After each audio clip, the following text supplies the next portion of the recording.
The late afternoon sun hangs low over Tokyo in early 1945. On the ground, life continues with a practiced, almost defiant sense of normalcy. Children play in the narrow streets between wooden and paper houses. But then a sound begins, not of the city, but on the city. It is a low, guttural drone, a multi-layered hum that seems to vibrate in the chest. Heads turn upward. The sound is still unfamiliar to many, but its meaning is spreading faster than any fire. It is the sound of 4 2,200 horsepower engines, the sound of the B-29. High above, almost a silver glint in the stratosphere, it moves with an unnerving steadiness. It is too high for the eye to properly measure, too high for the city's defenses to reliably reach. For a moment there is only the sound and the sight, a tiny cross-shaped omen. Then the glint disappears. But the sound remains, a promise of what is to come. This is the arrival of the shadow, a presence that would soon feel as if it never left. This was not just another bomber. It was a weapon that would fundamentally rewrite the rules of the war and burn its silhouette into the memory of a nation. By late 1943, the tide of the Pacific War had irrevocably turned against the Empire of Japan. The lightning advances of 1941 and 1942 were a distant memory, replaced by a brutal, island-by-island grind against the industrial might of the United States. From Guadalcanal to Tarawa, American forces were clawing back territory, establishing a chain of airfields that crept ever closer to the Japanese home islands. The Japanese war machine, once seemingly invincible, was now stretched thin across a vast and hostile ocean. Its supply lines choked by American submarines and its veteran pilots increasingly lost to attrition. In Washington, however, victory felt neither close nor certain. The cost of this island-hopping campaign was staggering. Each island taken, from the coral atolls of the Gilberts to the volcanic rock of the Marianas, was paid for with thousands of American lives.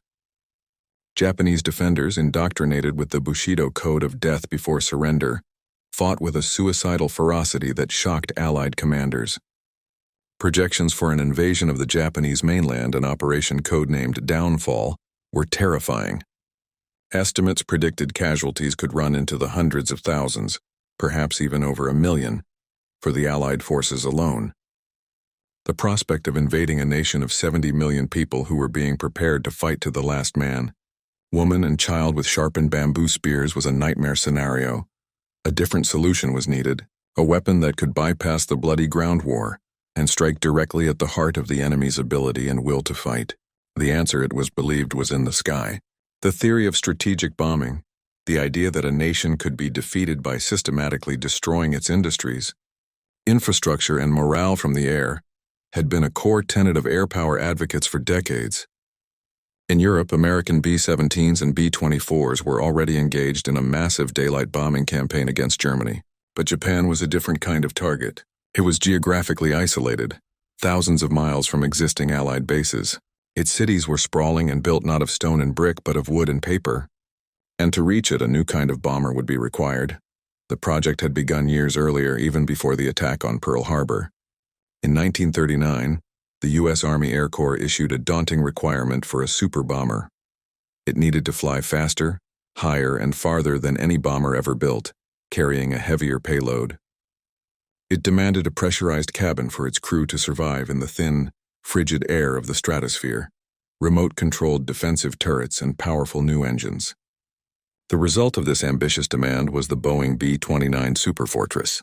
It was, at the time, the most complex and expensive weapons project in history, costing over $3 billion more than the Manhattan Project. The B-29 was a technological marvel, a machine designed not just for a battle but to end the war itself. Its development was plagued with difficulties, particularly with its temperamental Wright R-3350 engines, which had a dangerous tendency to overheat and catch fire. But the strategic imperative was too great to slow down. The war in the Pacific was waiting for its arrival, and with it, a new and terrible chapter in the history of aerial warfare was about to begin. The initial strategy for deploying the B-29 was codenamed Operation Matterhorn. The plan was ambitious and logistically fraught. From newly constructed colossal airfields in Chengdu, China, the superfortresses of the XX Bomber Command would fly over the hump, the treacherous eastern end of the Himalayan mountains, to refuel, before launching strikes against steel factories and aircraft plants in Manchuria and western Japan.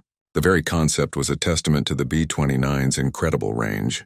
No other aircraft could even contemplate such a mission. The first raid, launched on June 15, 1944, targeted the Imperial Iron and Steel Works at Yawata. The results were deeply underwhelming. Of the 68 B-29s that reached the target area, only a handful dropped their bombs anywhere near the factory.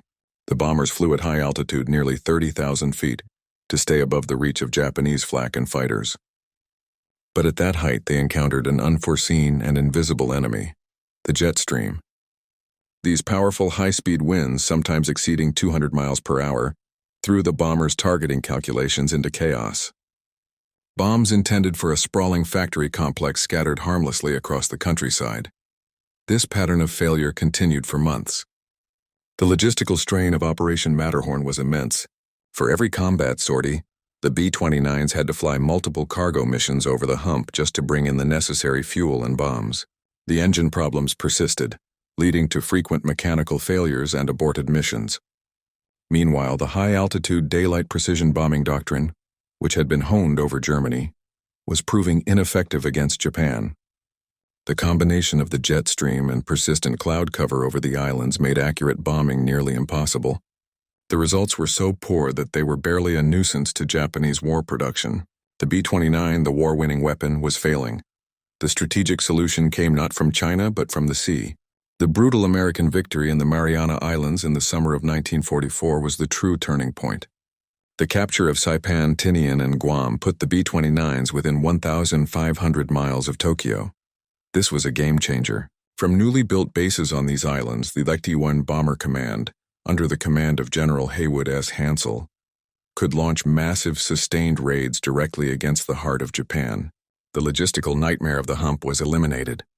Now the full potential of the superfortress could be unleashed.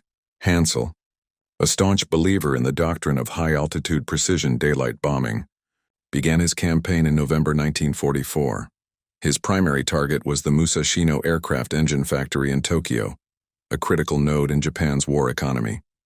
Yet the same problems that plagued the raids from China returned with a vengeance. The jet stream was even more powerful over the home islands. B-29 crews reported ground speeds of over 450 miles per hour, making it impossible to hold a steady bombing run. After weeks of repeated efforts, the factory remained largely undamaged. The pressure from Washington was immense. The most expensive weapon of the war was not delivering results. A change was needed not just in location, but in leadership and most critically in philosophy. The man chosen to make that change was Major General Curtis LeMay. His arrival in the Marianas in January 1945 would mark the beginning of the end for urban Japan. LeMay saw that the strategy of high-altitude precision bombing was a dead end, and his cold, pragmatic analysis would lead to a tactical shift that would forever define the B-29's legacy. The arrival of Curtis LeMay in the Marianas was more than a simple change of command. It was a paradigm shift. LeMay was a blunt, cigar-chomping realist, utterly unsentimental about the theories of war.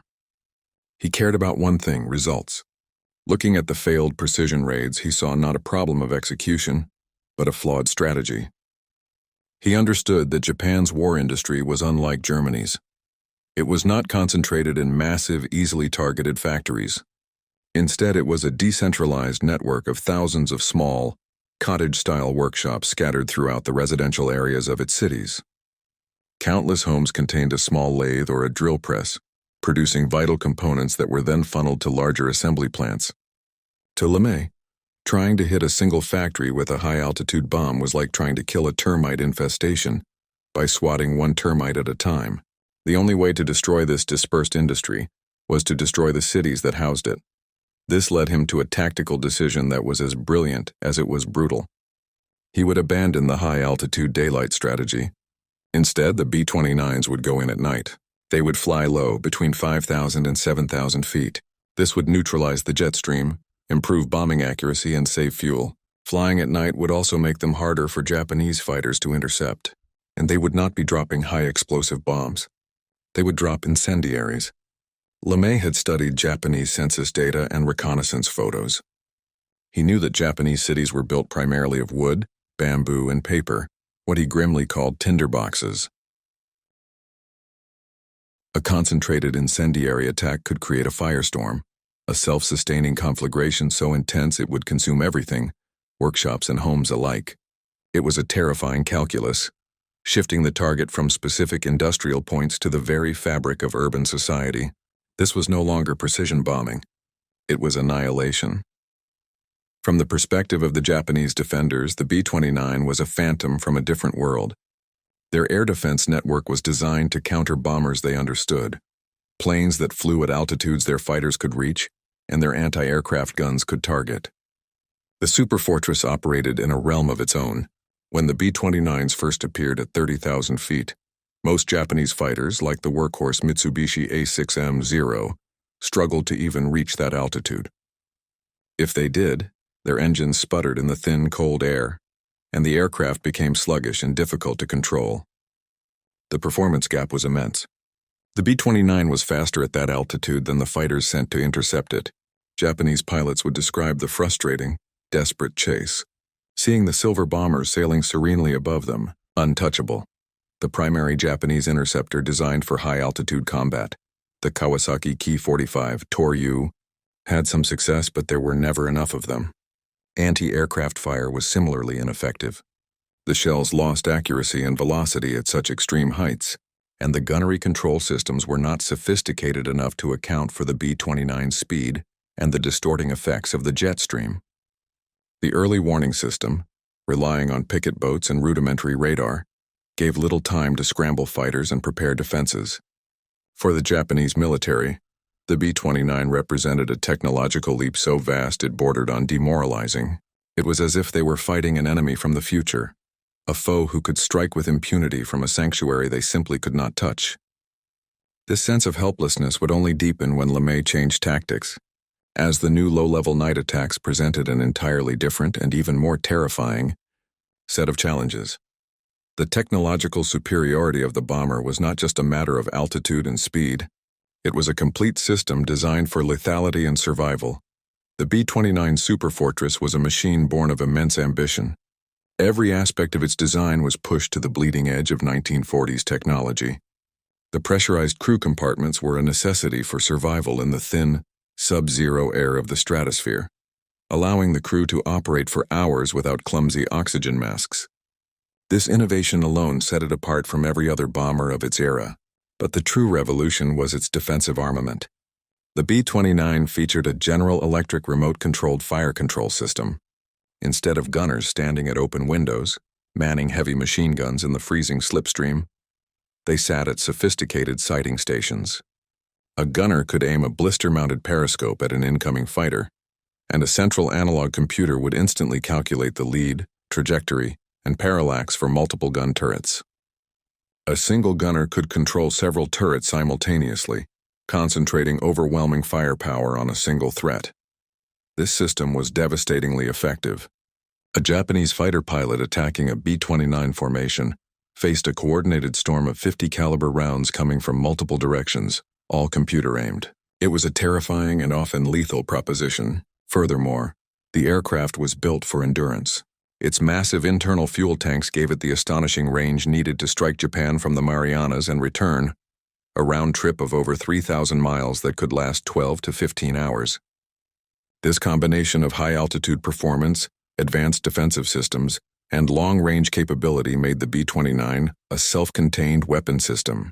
It was less an airplane and more a flying fortress of unprecedented sophistication, a symbol of an industrial and technological power that Japan simply could not match.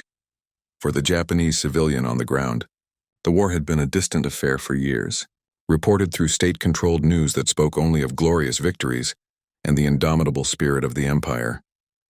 The first B-29 raids, while frightening, did little to shatter this illusion. The bombers were too high, the damage too scattered and minimal.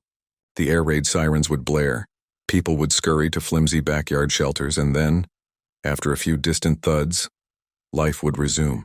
There was a sense that the B-san Mr. B was a nuisance, but not an existential threat. The government's propaganda reinforced this, portraying the American bombers as inaccurate and their crews as cowardly, afraid to come down and fight. But as 1945 began, the tone started to shift. The raids became more frequent. The drone of the engines became a familiar, dreaded sound.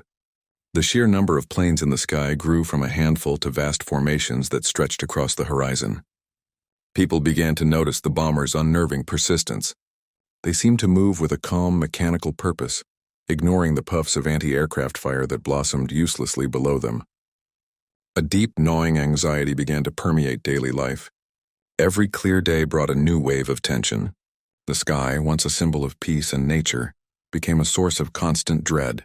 This was the psychological groundwork being laid, the slow-burning fear that preceded the fire.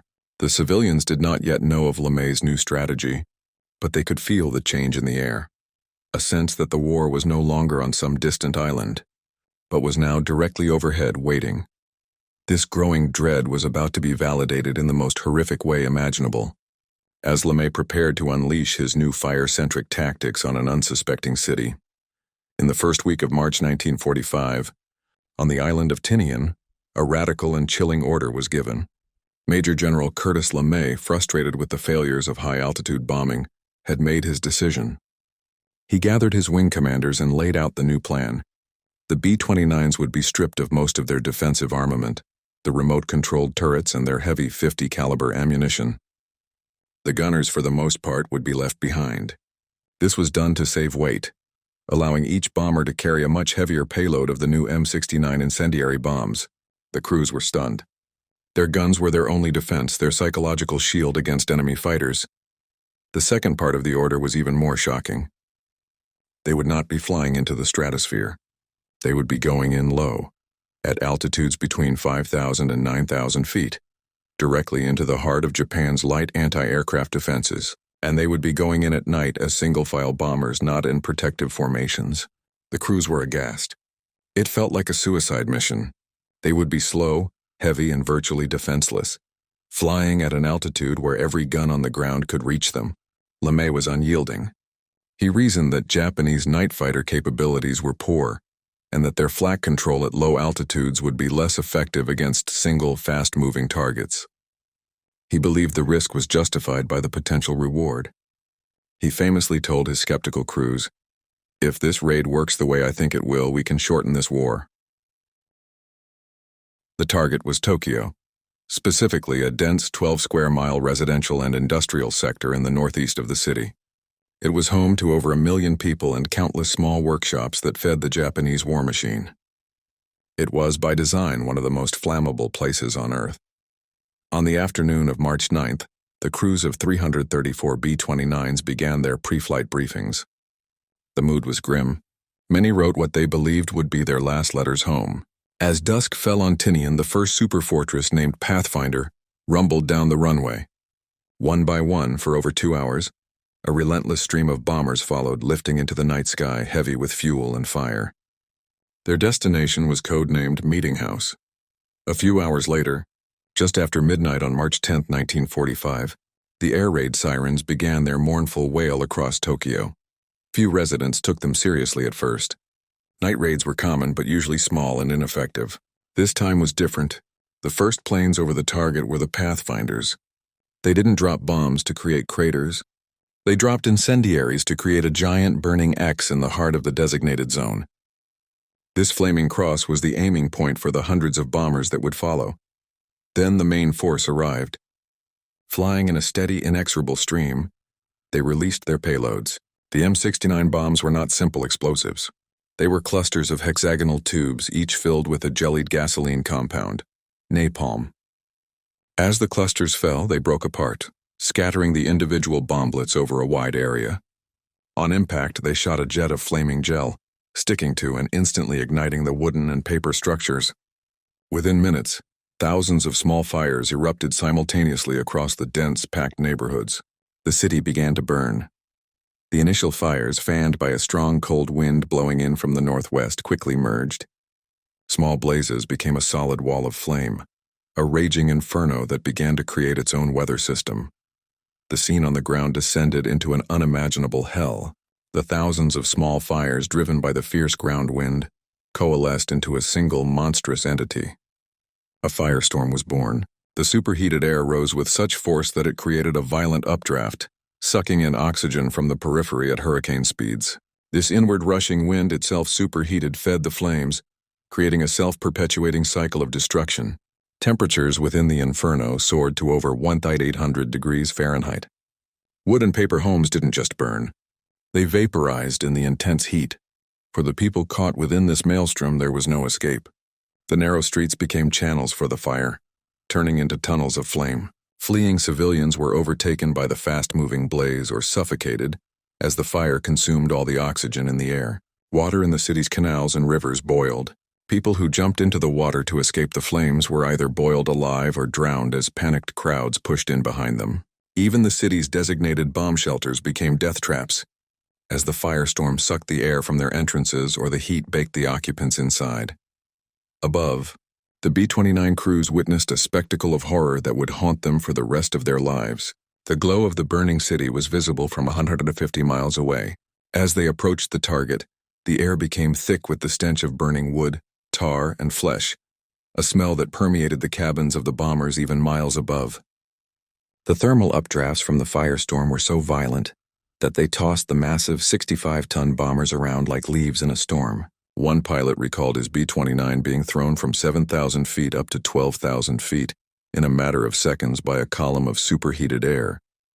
The underside of the bombers, painted black for the night mission, were scorched and blistered by the heat rising from the city below. The crews looked down not at a city but at a sea of fire, a landscape of pure, unbroken flame stretching for miles. The raid lasted for less than 3 hours. By 3:00 a.m., the last B-29 had dropped its payload and turned back towards the Marianas. But the fire raged on. When the sun rose over Tokyo, it revealed a scene of utter devastation. A quarter of the city, nearly 16 square miles, was gone. It was a wasteland of smoking ash, rubble, and charred bodies. The official casualty figures would be staggering, but even they could not capture the scale of the human suffering. In a single night, more people had died than in the initial blasts at either Hiroshima or Nagasaki. The American losses were minimal. Only 14 B-29s were lost, a fraction of what the crews had feared. LeMay's gamble had worked. He had found Japan's vulnerability. The Meeting House raid was not just an attack. It was a proof of concept. The high-altitude precision strategy was officially dead. The era of urban firebombing had begun, and the shadow of the B-29 now carried the promise of a fiery apocalypse. This single night marked the moment when the abstract threat of the B-29 became a terrifying, tangible reality for every person in every city in Japan. The dawn of March 10, 1945, broke over Tokyo not with light but with a shroud. A colossal pillar of black and gray smoke, thousands of feet high, blotted out the morning sun, casting a ghastly twilight over the ruins. For the B-29 crews on their long flight back to the Marianas, this column of their own making was a grim, towering monument visible for over an hour after they had left the Japanese coast. On the ground, the first survivors of the firestorm stumbled through a world that had ceased to exist. The intricate living network of Shitamachi, the low city one, with its tightly packed wooden houses, shops, temples, and theaters, was gone. In its place lay a vast, flat, silent expanse of superheated ash and rubble, stretching for nearly 16 square miles. The air, thick and heavy, carried a nauseatingly sweet and acrid smell of burnt pine, plaster, and human flesh that clung to everything. The human cost was apocalyptic. Official estimates, considered conservative by many historians, would eventually place the number of dead at around 100,000, with another 40,000 seriously injured. Over 1 million people were rendered homeless in a single night. Their entire existence, homes, possessions, communities, incinerated. The survivors, many of them horribly burned, wandered in a state of shock, their minds unable to process the totality of the loss. They searched for landmarks that were no longer there, for family members who had vanished into the ash. The fire had been so intense that in many areas it left behind no bodies, only scorched outlines on the ground. The Sumida River, which many had seen as a final refuge, was choked with the dead. Those who had been boiled by the superheated water or had drowned in the desperate, panicked crush to escape the flames. The psychological shockwave was as devastating as the physical one. For years, the Japanese public had been fed a steady diet of propaganda depicting glorious victories and the invincibility of the homeland. The B-29 or B-San, had been portrayed as a clumsy, ineffective weapon crewed by cowards. The Tokyo firebombing shattered that illusion in a single horrific night. The government's narrative control evaporated in the heat of the inferno. This was not a scattered, inaccurate attack. It was the systematic, deliberate erasure of a city. The realization dawned with brutal clarity. The Americans could do this, they could do it with terrifying efficiency, and they could do it whenever they chose. The fear was no longer about a distant battle on a remote island. The front line was now the sky above their own homes. For General Curtis LeMay and the B-29 Bomber Command, the raid was a chilling success. The operational data was stark and undeniable. Catastrophic damage inflicted for minimal losses. The new strategy was brutally effective. There would be no return to the frustrating days of high-altitude precision bombing. The Meeting House raid was now the blueprint. The war of industrial attrition had been successfully transformed into a war of urban annihilation. The brief pause that followed the Tokyo raid was not a reprieve. It was a logistical necessity. The bases on Tinian and Saipan were hives of activity as ground crews worked around the clock to rearm and refuel the bombers, and to replenish the now critically low stockpiles of incendiary bombs. The machine of destruction was simply reloading. The message sent by the burning of Tokyo was about to be repeated, again and again across the length and breadth of Japan.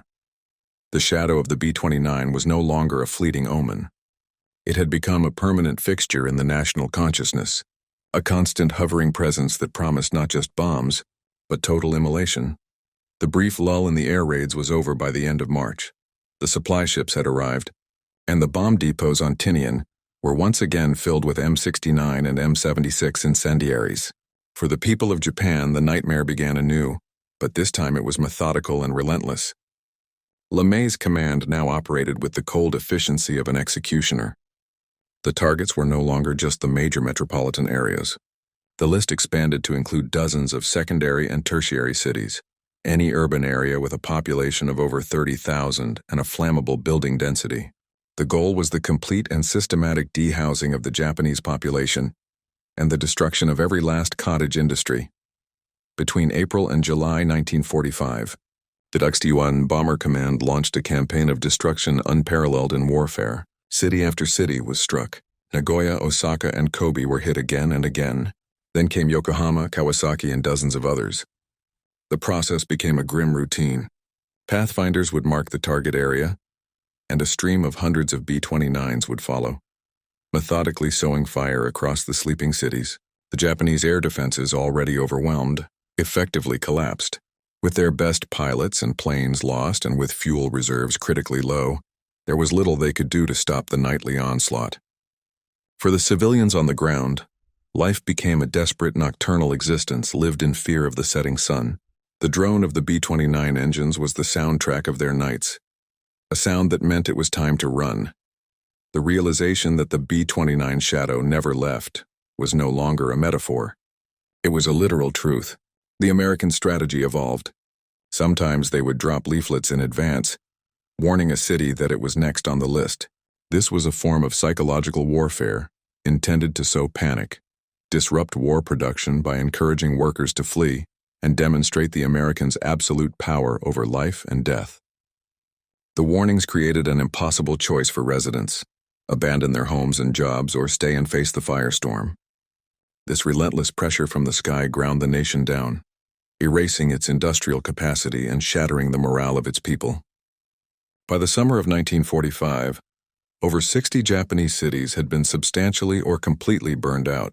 Millions were homeless, the economy was in ruins, and the will to continue the fight was evaporating under the constant rain of fire. Yet, the Japanese military leadership refused to surrender. They clung to the hope of a final, decisive battle on the shores of the homeland, the Ketsugo strategy, believing they could inflict such horrific casualties on an invading American force that they could negotiate a conditional peace. They were willing to sacrifice the cities to preserve the army and the honor of the nation. But the B-29 had one final terrible role to play. A new secret weapon had arrived in the Pacific, and the superfortress was the only aircraft capable of delivering it. The shadow that had brought fire was about to bring a new kind of light, a light that would finally force an end to the war. On August 6, 1945, A lone B-29 named the Enola Gay appeared in the skies over Hiroshima. This was the culmination of the B-29's terrible purpose, a final act that would forever seal its place in history. The shadow of the B-29 superfortress did eventually leave the skies of Japan, but its imprint on history and on the consciousness of two nations is permanent. It was more than just an aircraft. It was the embodiment of total war, a symbol of industrial might wielded with devastating impersonal precision. For the United States, it was the technological marvel that brought an end to a brutal conflict, saving countless American lives that would have been lost in a ground invasion. It was a testament to engineering genius and strategic audacity, a weapon that fulfilled its terrible purpose. The crews who flew it, young men pushed to the limits of endurance, saw themselves not as harbingers of a new apocalypse, but as soldiers doing a necessary, if horrific, job to bring their brothers home. For Japan, the B-29 became a national scar. It was the agent of a destruction so complete, it forced a surrender that the military leadership had deemed unthinkable. It burned away the age of the samurai and ushered in a new, uncertain era. The drone of its engines became the sound of utter helplessness, a memory seared into the minds of a generation who learned to fear the sky. The fires it started consumed not just homes and workshops but an entire worldview, leaving behind a nation in ashes that would have to be completely reborn. In the end, the story of the B-29's shadow is a deeply human one, written in fire and loss. It stands as a chilling monument to the moment when the line between a military target and a civilian population was deliberately and systematically erased from the air. The superfortress was the ultimate expression of a dark philosophy, that to save lives a nation must be willing to destroy cities, and that to achieve peace, there must first be a firestorm. Its legacy is a quiet, enduring question that hangs in the air long after the engines have fallen silent. Where does the path of victory lead, and what is the true cost of walking it?